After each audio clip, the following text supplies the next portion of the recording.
As my our ranking member just pointed out, this is our first markup of the session, and I will begin by recognizing myself for 5 minutes.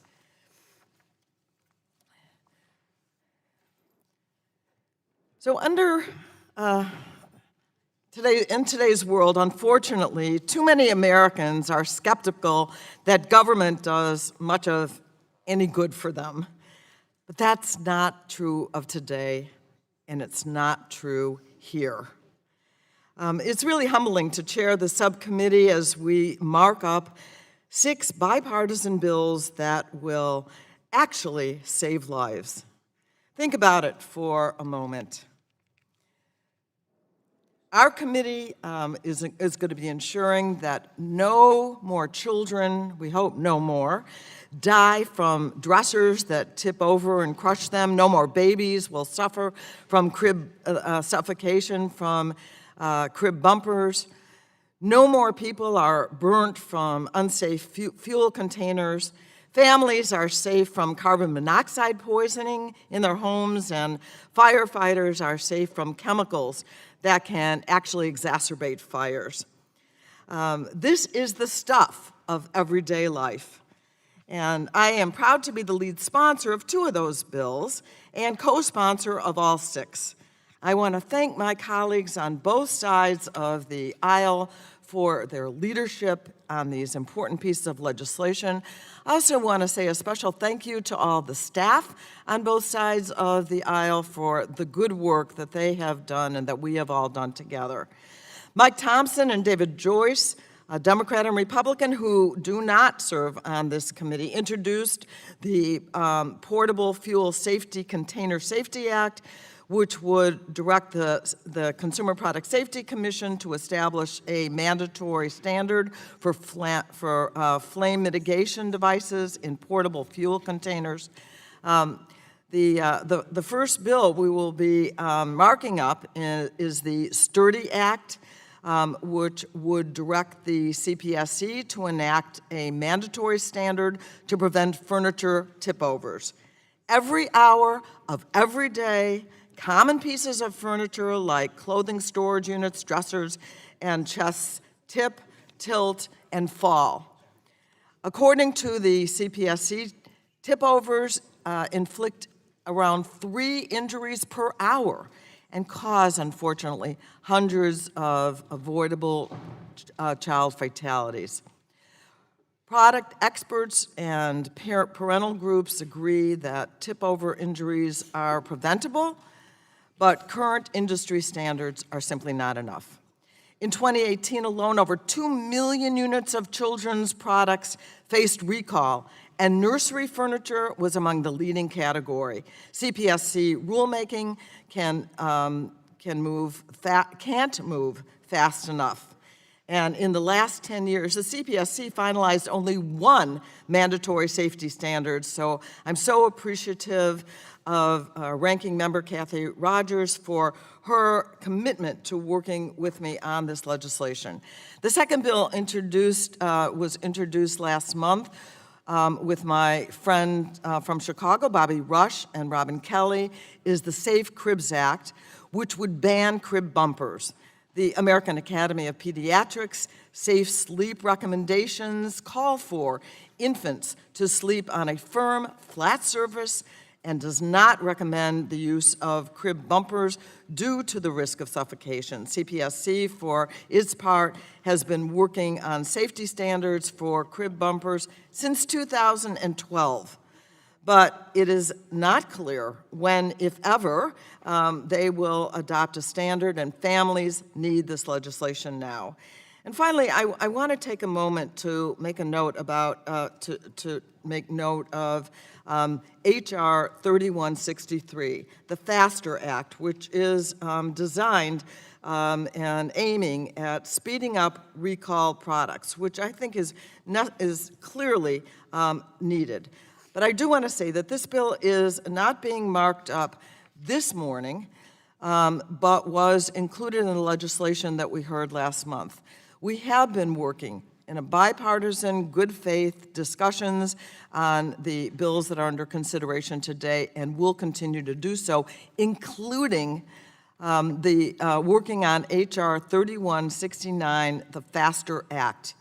We are working to ensure that the Fast Track recall program does not lose support, to ensure that consumers get recall information and as quickly and as efficiently as possible. And I want to assure my ranking member that I am absolutely committed to continuing to work together with her and all members of the committee on both sides of the aisle so that this issue can move forward and will move forward. And so the chair now recognizes Ms. Rogers, ranking member for the Subcommittee on Consumer Protection and Commerce, for 5 minutes for her opening statement. Good morning. Thank you, Madam Chairwoman, and to all my colleagues on the committee. I am pleased to be here today and want to thank the chair and all the members and the staff too for working and addressing many of the concerns that were raised on our side of the aisle so that we could move forward in a with bipartisan support today. I also appreciate the stated commitment to continuing to work on my bill, the FASTER Act. I was disappointed that it wasn't included in today's markup. We've made progress on building a bipartisan consensus, and though I think today is a missed opportunity, I appreciate the commitment of the chair and the committee to keep working on this legislation. I encourage consumer groups, industry experts, and others to provide your feedback and engage with me in the committee. We must work on the FASTER Act because consumer safety and people's lives are on the line. The Consumer Protection Safety Commission's Fast Track Recall program is too slow. Yes, there was a time when it worked consistently. There was a time when it was award-winning, but that's not the case anymore. Like many things in Washington, D.C., Fast Track has become slow because of an outdated bureaucracy. It's a program from 1995 that isn't functioning in the 21st century economy.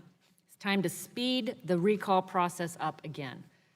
Thank you especially to Representative Soto for working with me to do just that. Turning to the 6 bills before us today, beginning with H.R. 2211, the Sturdy Act. Thank you, Chairwoman, for listening to our feedback. I'm encouraged by the improvements that have been made on the bill, and I hope that our work will continue as we get closer to a full committee markup. H.R. 3172, the Safe Sleep Act, addressing a suffocating hazard related to recent recalls of several inclined sleep products. Losing a baby is an unimaginable tragedy, and I hope that our efforts here today and the work that's already been done by the CPSC can help prevent these tragic deaths from happening in the future. I encourage parents to visit saferproducts.gov to get the most up-to-date information about these recalls. H.R. 3170, the Safe Cribs Act of 2019, will address the suffocation hazard created by padded crib bumpers. During the legislative hearing a few weeks ago, we presented data on why mesh bumpers were safe alternatives that would also prevent kids' arms and legs from getting trapped in cribs. I appreciate that the majority took this into account so that we can consider my amendment that models what states are doing. This amendment will ensure parents can access safe mesh bumpers and won't turn to putting pillows and blankets back in the cribs, which also pose suffocation risk like padded bumpers. I'd like to thank Mr. Carter and Mr. Upton for their work on H.R. 1618, the Nicholas and Zachary Burt Barden Monoxide Poisoning Prevention Act of 2019. Carbon monoxide detectors save lives. Just earlier this year, a detector saved a Spokane Valley's man's life in my district, alerting him to a significant carbon monoxide leak in his home, just 11 days after he had put it in. I look forward to continuing to work with you on this legislation to help get safe carbon monoxide detectors into more homes. Turning to H.R. 806, the Portable Fuel Container Safety Act of 2019. This bill requires all consumer fuel container products utilize a flame mitigation device, preventing dangerous flame jetting from occurring. Too many fuel containers with no mitigation devices have caused severe burns and even death. These tragedies are preventable. Thank you, Margaret Lewis, for turning your family's tragedy into a personal mission to prevent other families from having to live through a similar nightmare. Your steadfast commitment to your family in this issue got us to this point. And while Mr. Griffith isn't on the subcommittee, I'd like to recognize his work on HR 2647, the Safer Occupancy Furniture Flammability Act, or SOFA. I share the goals of this legislation, but have concerns with the current draft that sets a state technical bulletin as a federal standard. We should have one set of standards for furniture flammability, especially today when there's an increased risk of fires across the country and in my district. So thank you, everyone, for being a part of this markup today. I understand that we will be voice voting the bills, and with that, I will yield back. I thank the ranking member for yielding back. Some of what you said reminded me that while I thanked the members and the staff, I didn't thank the advocates, and particularly we have heard from people whose children have actually died, who have come here so bravely to testify on behalf of some of this legislation. So thank you for that. And now I recognize the chairman of the full committee, Mr. Pallone, for 5 minutes for an opening statement. Thank you, Madam Chair. Today we are considering 6 bills that will keep kids and consumers safe from dangerous products as part of this committee's commitment to put consumers first.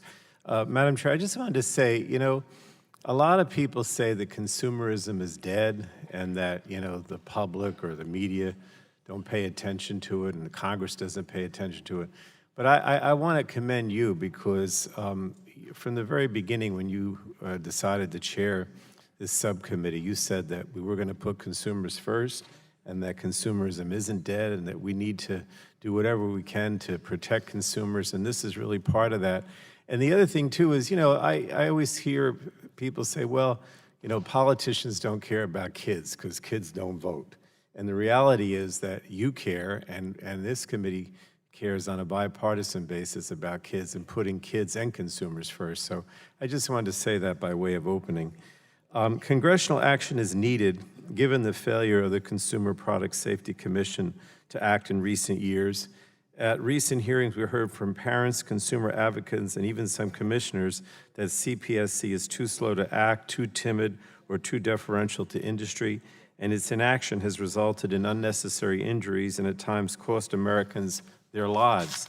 At our legislative hearing last month, we heard emotional testimony from Crystal Ellis, whose son Camden was killed when a dresser tipped over onto him. She put a human face on the thousands of injured kids and more than 200 killed by furniture tip-overs. Ms. Ellis told us about the lack of action by industry to develop a voluntary standard to reduce or eliminate furniture tip-overs. And Chair Schakowsky's Sturdy Act would require CPSC to adopt a strong mandatory standard within 1 year of enactment, and I commend her for her leadership on this legislation. We're also considering 2 bills today to reduce infant deaths and promote safe sleep practices. Representative Cardenas' Safe Sleep Act would ban dangerous inclined sleepers that are responsible for at least 50 deaths. Some of these sleepers have been recalled, but others are still in stores and online, where soon-to-be parents or grandparents or well-meaning friends may purchase them. Crib bumpers are another hazardous children's product that is still being sold, despite pediatricians urging parents not to use them. For years, pediatricians and public health experts have recommended against using crib bumpers because they can cause suffocation, strangulation, entrapment, entanglement, or falls. And they also provide no benefit to the baby. Several cities and states have already banned crib bumpers, including Chicago, Ohio, and Maryland, but that's not enough. It's time for Congress to act to make sure that babies are safe from these products no matter where they live.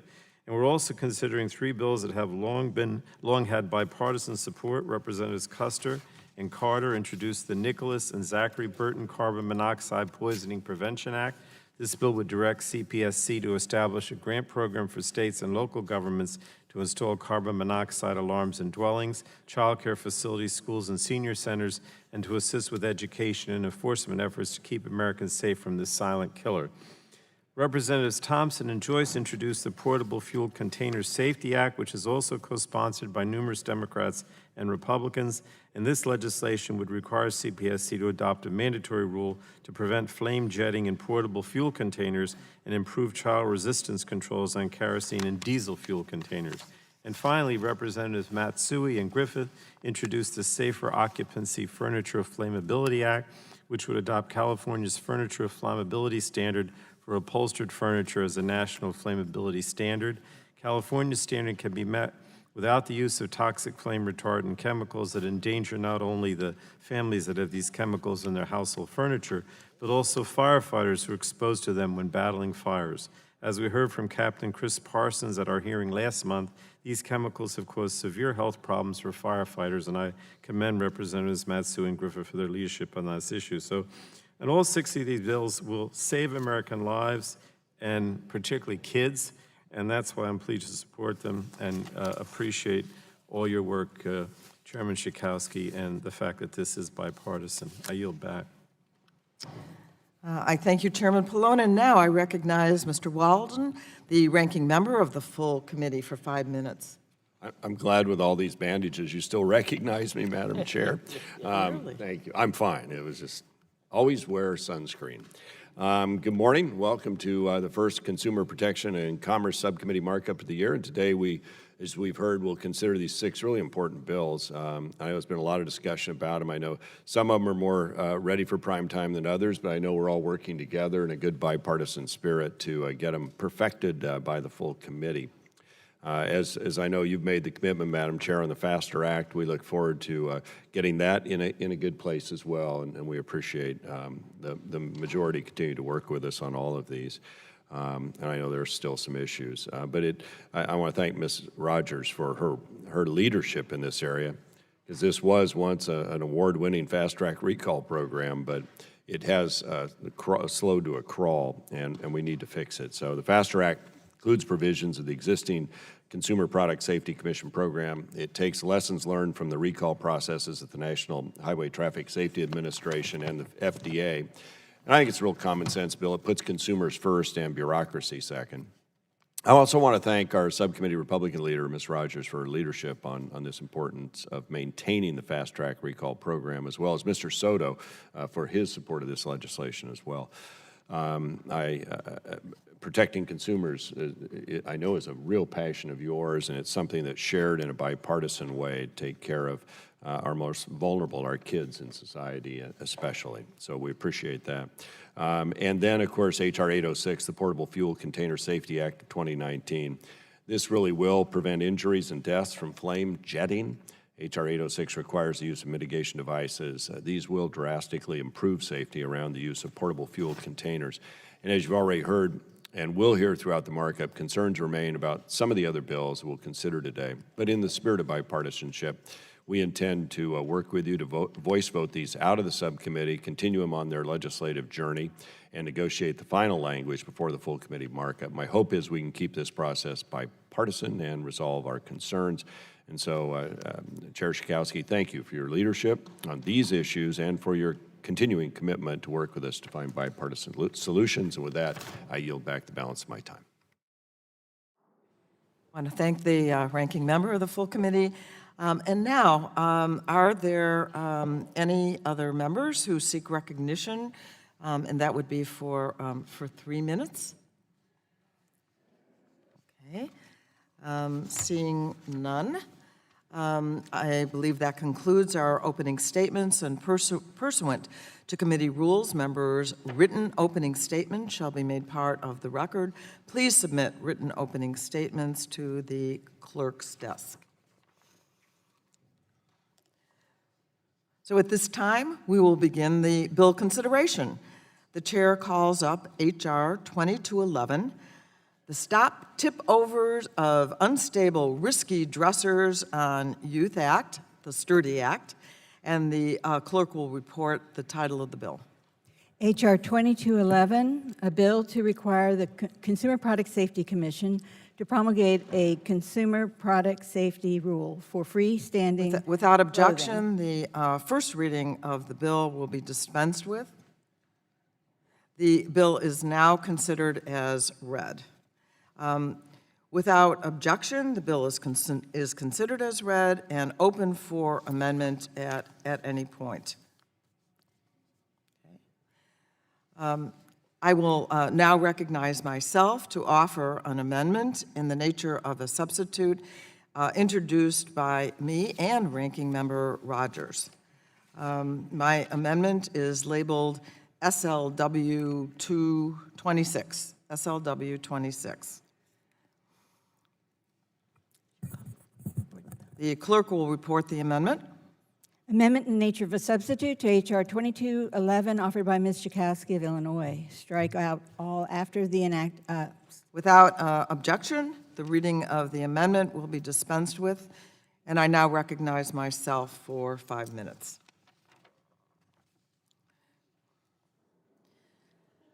As I said, the Sturdy Act fills a critical need. Despite scores of injuries and deaths from falling furniture, the voluntary standards remain insufficient. It's unacceptable and it's obvious that we need to take action. This amendment is a product of careful negotiations to clarify the language and clearly define the role of the Consumer Product Safety Commission in addressing these dangers.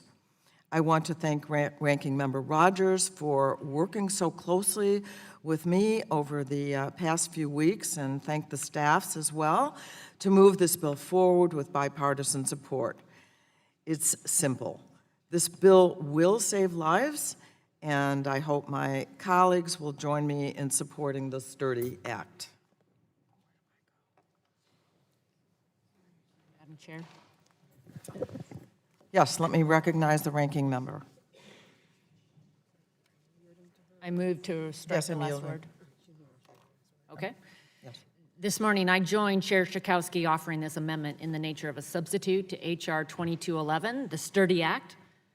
It is absolutely important to protect children from tip-over-related injuries and deaths. However, as I made clear throughout this process, I want to ensure we are narrowly focused on the tip-over hazard and address it in the most effective manner possible without unnecessarily putting jobs and small businesses at risk. This substitute amendment is an improvement, but there's still some more work to be done. I encourage interested parties to give us feedback as we continue our work on this important topic. I'm generally not a big proponent of delegating rulemaking to agencies, but we do have an obligation to protect our most vulnerable. For that reason, I will continue to work with you before the full committee markup to see if we can address some of the concerns that have been raised. Thank you, and I yield back.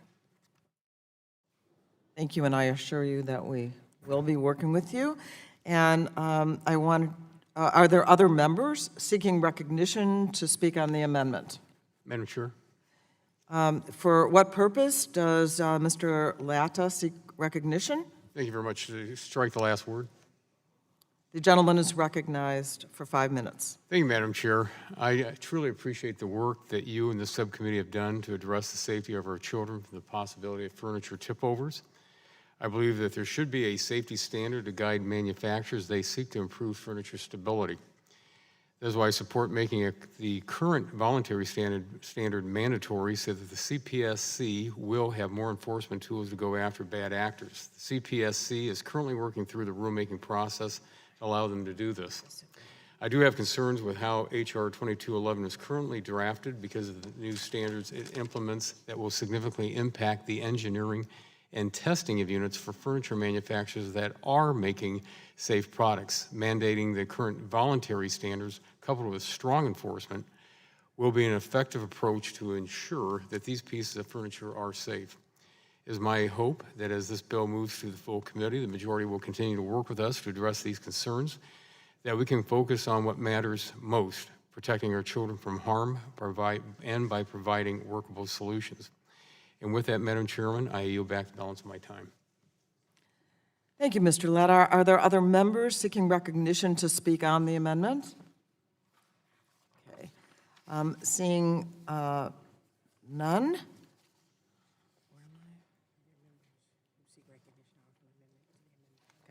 Are there any members who seek recognition to offer an amendment to the amendment in the nature of a substitute? Okay. Seeing none. If there is no, debate. Okay, is there, if there is no further debate, we will, is there anybody? We will proceed to a vote on the amendment. All those in favor of the amendment will signify by saying aye. Aye. All those opposed, no. In the opinion of the chair, the ayes have it. The amendment, okay, the amendment is agreed to. I'm sorry, did I miss something? Okay. Okay.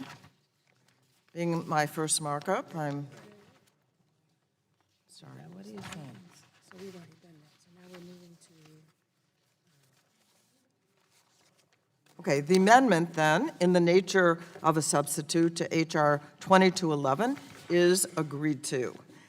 The question is now on forwarding H.R. 2211 as amended to the full committee. All those in favor of forwarding H.R. 2211 as amended to the full committee will signify by saying aye. All those opposed, nay. And in the opinion of the chair, the ayes have it, and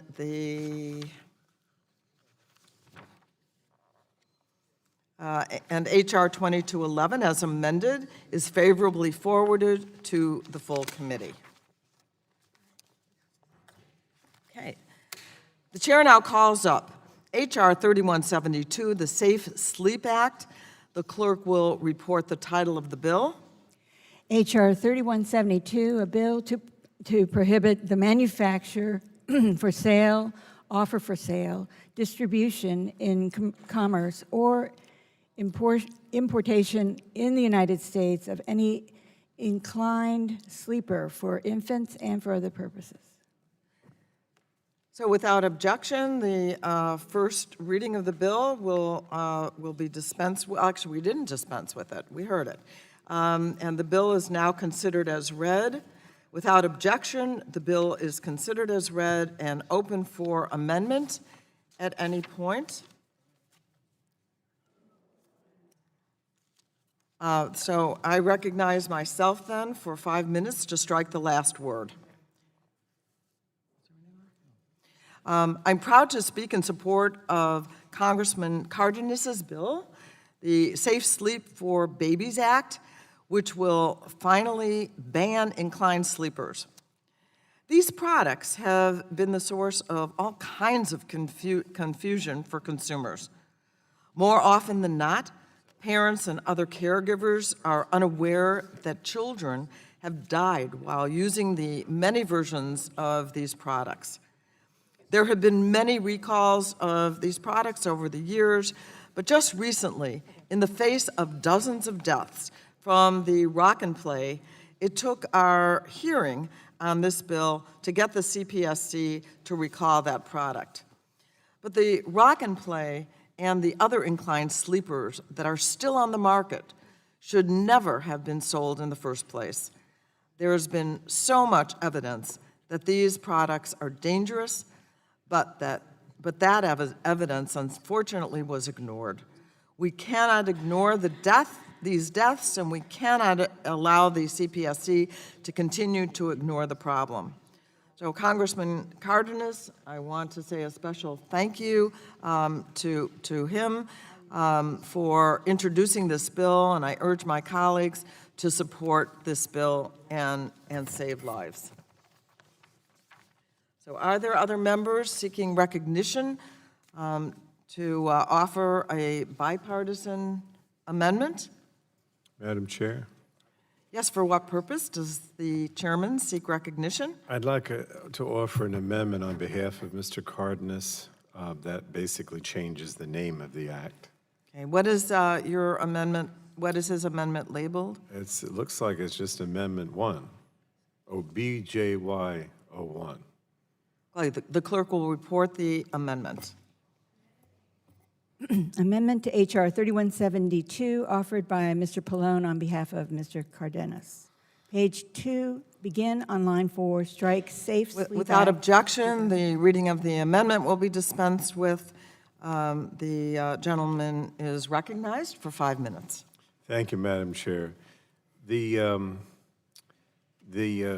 Basically, what the amendment does is just change the name of the bill. As you can see, strike Safe Sleep Act of 2009 and insert Safe Sleep Act for Babies Act of 2019.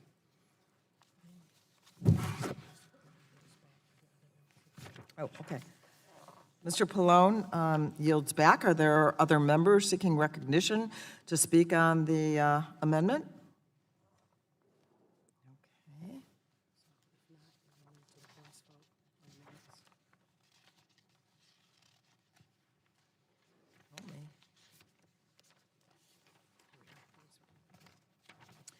Okay, if there is no further debate, we will proceed to a vote on the amendment. All those in favor of the amendment will signify by saying aye. All those opposed, no. So in the opinion of the chair, the ayes have it. The amendment is agreed to. Are there any further amendments to this legislation? Okay. So the question now occurs on favorably forwarding H.R. Okay. The question now occurs on favorably forwarding H.R. 3172 to the full committee. All those in favor of forwarding H.R. 3172 to the full committee will signify by saying aye. All those opposed, no. And in the opinion of the chair, the ayes have it. And the legislation will be forwarded. H.R. 3172 is forwarded to the full committee. Okay, moving along. The chair calls up H.R. 3170, the Safe Crib Act of 2019.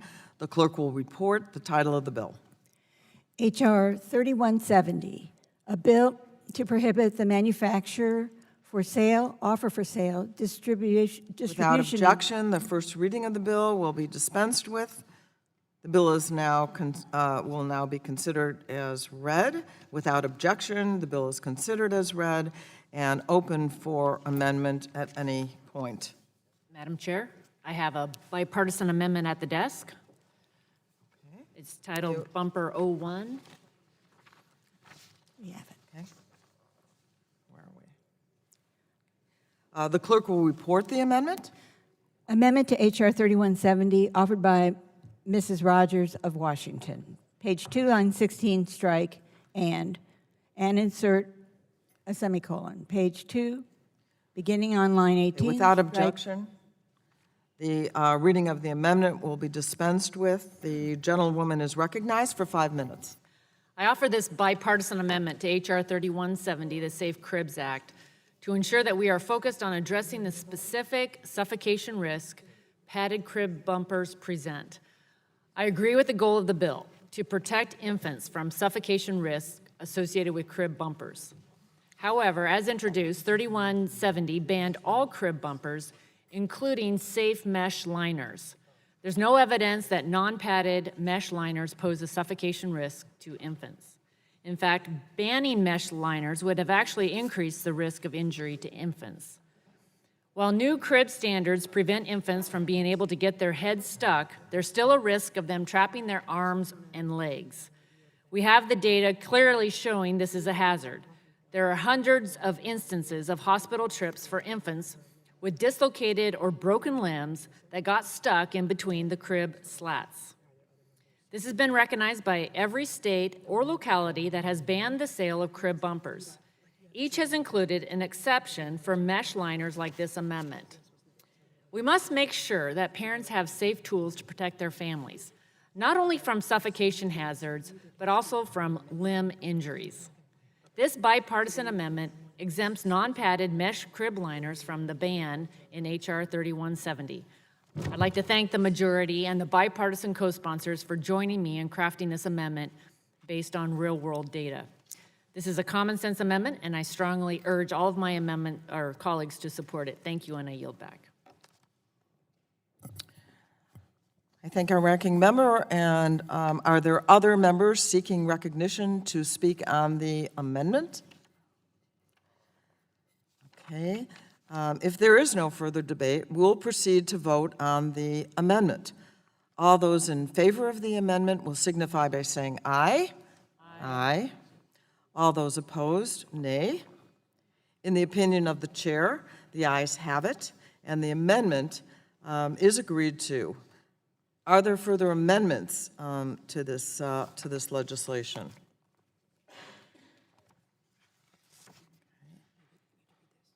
Okay, if not, then I recognize myself for 5 minutes to on the full bill, right, to strike the last word on the underlying bill. For years, pediatricians have given very clear recommendations for keeping babies safe while they sleep. Bare is best. Nothing should be in the crib with your baby. Blankets, pillows, and crib bumpers in the crib create unnecessary danger of suffocation. The CPSC has known about this problem for a long time, but it has put out warning statements noting that the dozens of infant deaths caused every year from soft bedding in the crib. 4 commissioners even released a joint statement urging parents not to use padded crib bumpers, but despite numerous deaths, yet again, CPSC stopped short. Parents believe they are doing the best that they can for their children. They believe that the products on the store shelves must be safe, or they wouldn't be allowed to be sold. We can no longer sit by and let that confusion continue. The Safe Crib Act will finally take the step that the CPSC has failed to do and ban crib bumpers. As with the other bills before us, this bill will save lives, and I encourage my colleagues to vote yes. So the question is now on forwarding H.R. 3170 as amended to the full committee. All those in favor of forwarding H.R. 3170 to the full committee will signify by saying aye. Aye. All those opposed will signify by saying no. In the opinion of the chair, the ayes have it.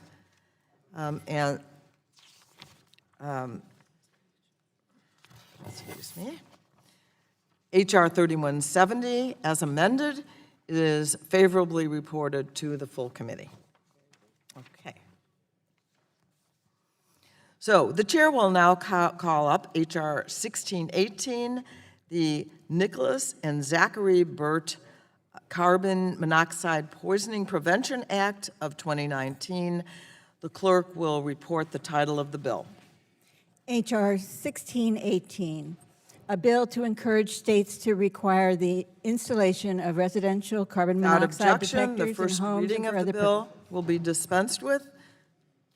The bill is now considered as read. Without objection, the bill is considered as read and open for amendments at any point. I will now recognize myself to offer an amendment in the nature of a substitute. The amendment is labeled SLW 29. The clerk will report the amendment. Amendment in the nature of a substitute to H.R. 1618 offered by Ms. Jakowski. Strike all after the enacting clause and insert the Without following. objection, the reading of the amendment will be dispensed with. I now recognize myself for 5 minutes. This bill takes an important step to curb carbon monoxide poisoning, and I support this bill. I am offering a small amendment to remove an unnecessary provision related to the funding of an unrelated agency. It in no way limits or weakens the bill. I support advancing this bill forward to the full committee and to the floor, and to encourage my colleagues to do so as well.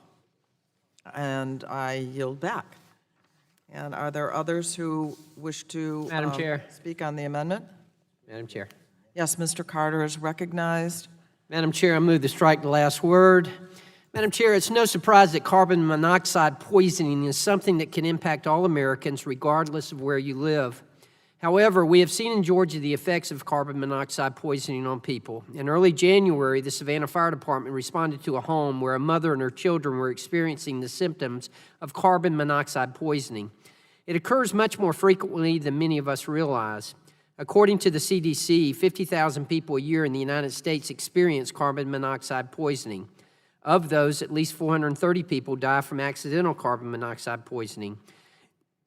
That's why I joined my friend, Ms. Custer, in introducing H.R. 1618, the Nicholas and Zachary Burt Carbon Monoxide Poisoning Prevention Act, in March.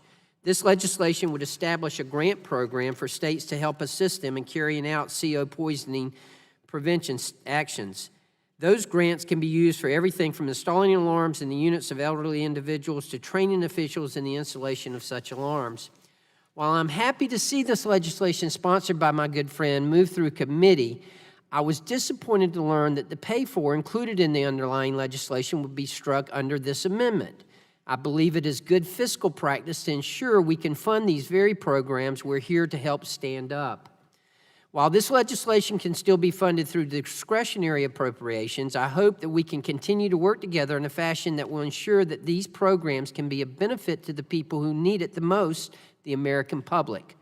I look forward to working with my colleagues to improve safety and provide the tools and resources needed to combat this horrible statistic. Carbon monoxide poisoning is a terrible occurrence, and working together to lower injuries and especially deaths is a step in the right direction. And I yield back. Thank the gentleman. And are there other members seeking recognition to speak on the amendment? Okay. So where am I? Okay. Once again, are there any members who seek recognition to offer an amendment to the amendment in the nature of a substitute?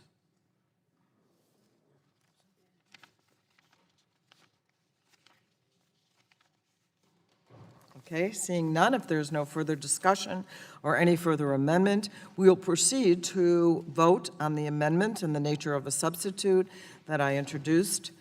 All those in favor of the amendment in the nature of a substitute to H.R. 1618 will signify by saying aye. Aye. Aye. All those opposed signify by saying no. In the opinion of the chair, the ayes have it. The amendment in the nature of a substitute to H.R. 1618 is agreed to. The question now occurs on forwarding H.R. 1618 as amended to the full committee. All those in favor of forwarding H.R. 1618 as amended to the full committee will signify by saying aye. Aye. All those opposed will say no. In the opinion of the chair, the ayes have it. And, there we go. H.R. 1618 as amended is favorably forwarded to the full committee. Okay. All right, moving on. The chair now calls up H.R. 806, the Portable Fuel Container Safety Act of 2019, and the clerk will report the title of the bill. H.R. 806, a bill to require compliant flame mitigation devices to be used on portable fuel containers for flammable in liquid fuels and for other purposes. Without oh, that is the full? Okay. Then the first reading of the bill is complete, and without objection, the bill is considered as read and open for amendment at any point. Madam Chair, I now recognize Mr. Latta. Well, thank you very much, Madam Chair. I have an amendment at the desk in the nature of a substitute. Mr. Latta, what is your amendment labeled? I believe the last four digits are 0027.xml. Okay. I also have SLW 27, but okay. So the clerk will report the amendment. Amendment in the nature of a substitute, H.R. 806, offered by Mr. Latta. Strike all after the enacting clause and insert. Without the following. objection, the reading of the amendment will be dispensed with. Mr. Latta is now recognized for 5 minutes. Well, thank you very much, Madam Chair. And my amendment in the nature of a substitute to H.R. 806 would make technical corrections based off of the assistance provided by the Consumer Product Safety Commission. This legislation, originally introduced by the gentleman from California, Mr. Thompson, would direct the CPSC to issue a consumer product safety rule to require flame mitigation devices and portable fuel containers in an effort to prevent terrible accidents caused by jet flaming. If it is determined that there are voluntary standards that would prevent the propagation of flames into containers, then the CPSC would, or I should say could, adopt these standards as their rule. We have heard the heart-wrenching stories here in the subcommittee, what happens to a loved one when one of the jet flaming incidents occurs. With this legislation, it is my hope that we will educate the public and prevent these injuries from happening in the future. And I encourage my colleagues to support this amendment in the nature of a substitute and yield back the balance of my time. Thank you, Mr. Latta. Are there other members seeking recognition to speak on Mr. Latta's amendment? Okay. Are there any members who seek recognition to offer an amendment to the amendment in the nature of a substitute?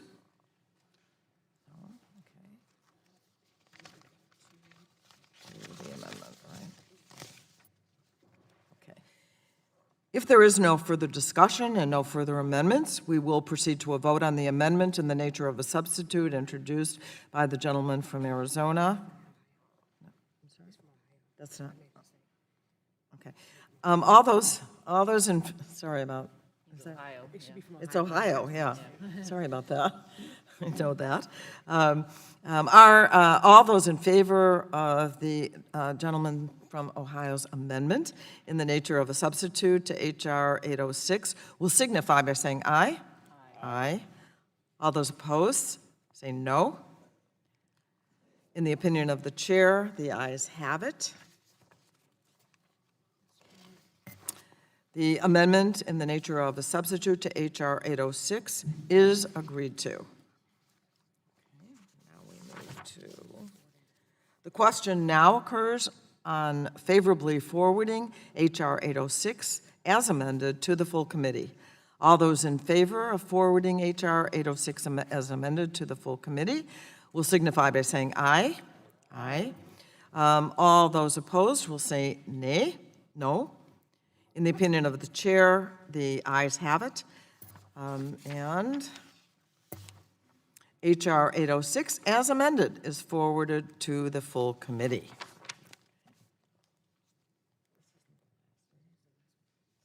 Okay. And last but not least, the chair calls up H.R. 2647, the Safer Occupancy Furniture Flammability Act, or SOFA. The clerk will report the title of the bill. H.R. 2647, a bill to adopt a certain California flammability standard as federal flammability standard to protect against the risk Without of objection, upholstered the first furniture. reading of the bill will be dispensed with.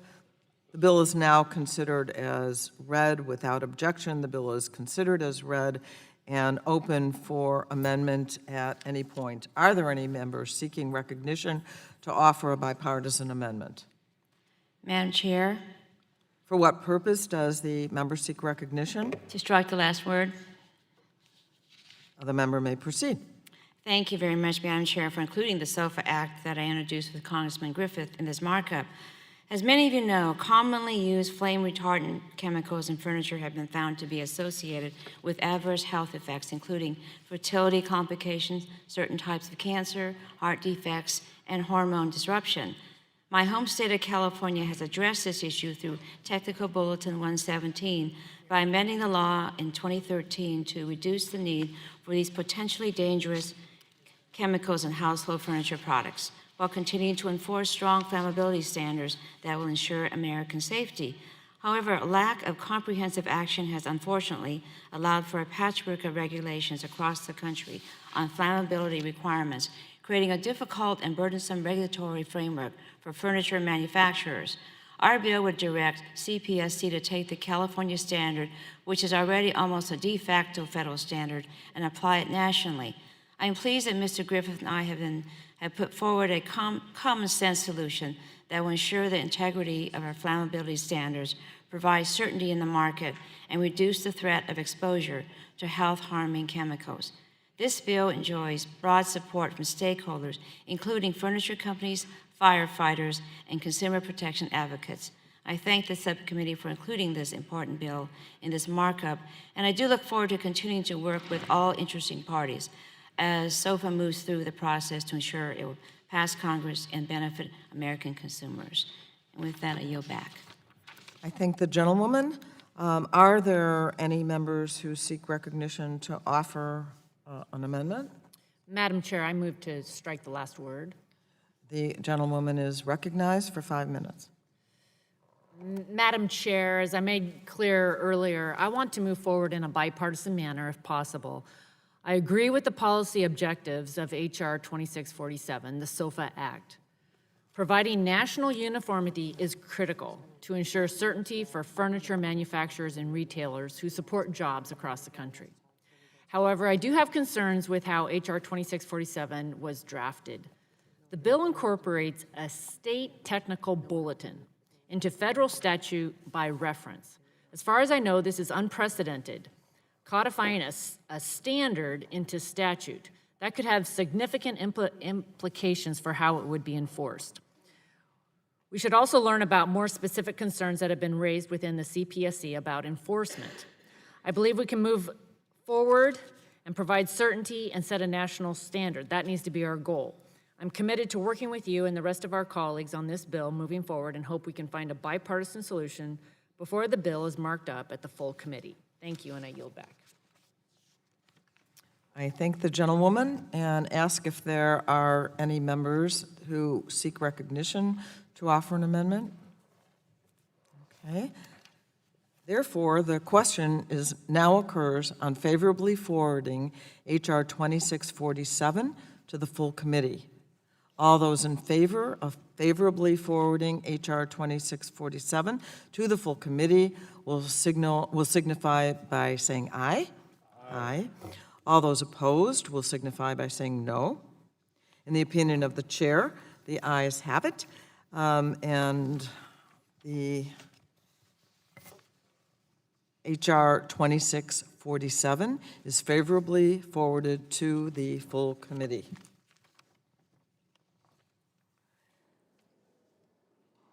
That's it. I hope all of our markups are like this going forward. I'd really appreciate it. Without objection, the staff is authorized to make technical and confirming changes to the bills that we are forwarding today, consistent with the actions taken by the subcommittee. Let's see. I ask unanimous consent to enter the following statements into the record. A letter of support from Public Citizen for the Sturdy Act.